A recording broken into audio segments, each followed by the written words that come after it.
G'day you mob and welcome to Aussie English. I am your host Pete and my objective here is to teach you guys the English spoken down under. So whether you want to sound like a fair dinkum Aussie or you just want to understand what the flippin' hell we're on about when we're having a yarn, you've come to the right place. So sit back, grab a cuppa and enjoy Aussie English. Let's go.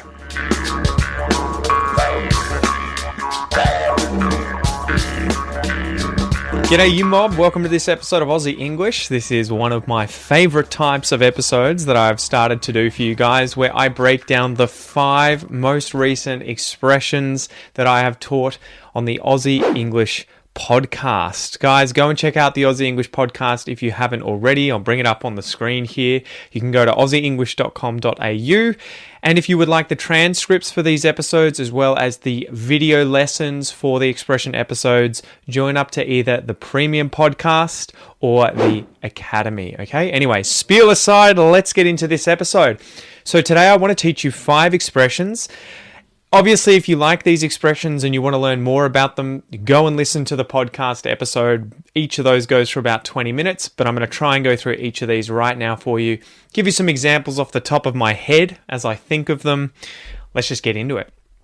All right, expression number 1, and it's a good one.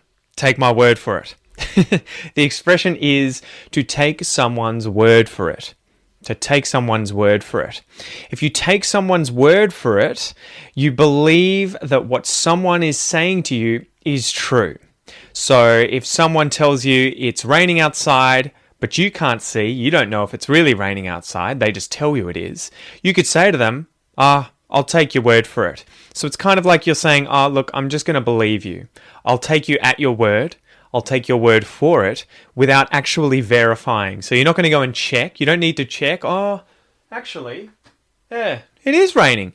You don't have to go and check. You'll just take that person's word for it. You'll believe them.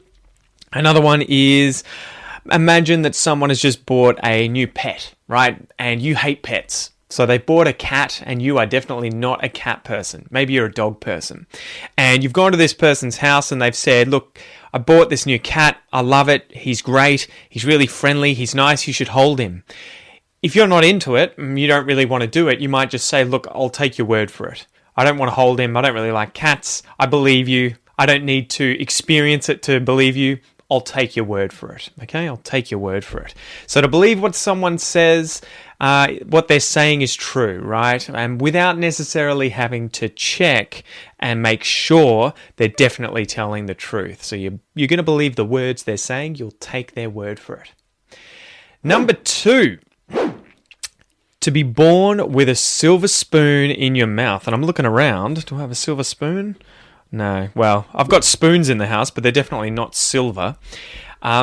If you are born with a silver spoon in your mouth, the idea here is that you have been born into a very affluent, rich, wealthy family and that you have grown up and experienced all the luxuries and easiness of life, right? Because you were born with a silver spoon in your mouth. The idea there being that you were a baby being fed with a spoon that was silver instead of, say, I don't know, stainless steel or plastic or wood. It was a silver spoon. So if you went to Buckingham Palace and you wanted to speak to the Queen, you would probably almost certainly meet everyone there, all of whom would have been born with silver spoons in their mouths, right? They were all born into wealth, into crazy luxury, into, incredibly rich families. They were born with silver spoons in their mouths.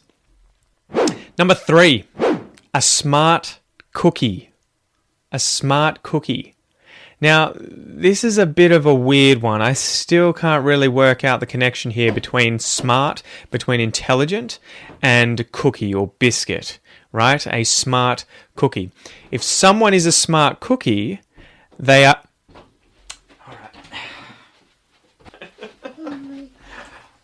All right. We'll involve you.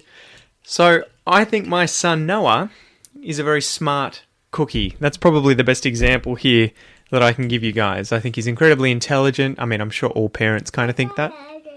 But I think he is. He can see himself on the screen. I think Noah is a smart cookie. He's a very clever, intelligent young man. Right? You can take the lid off deodorant. How good is that? So, good prop there.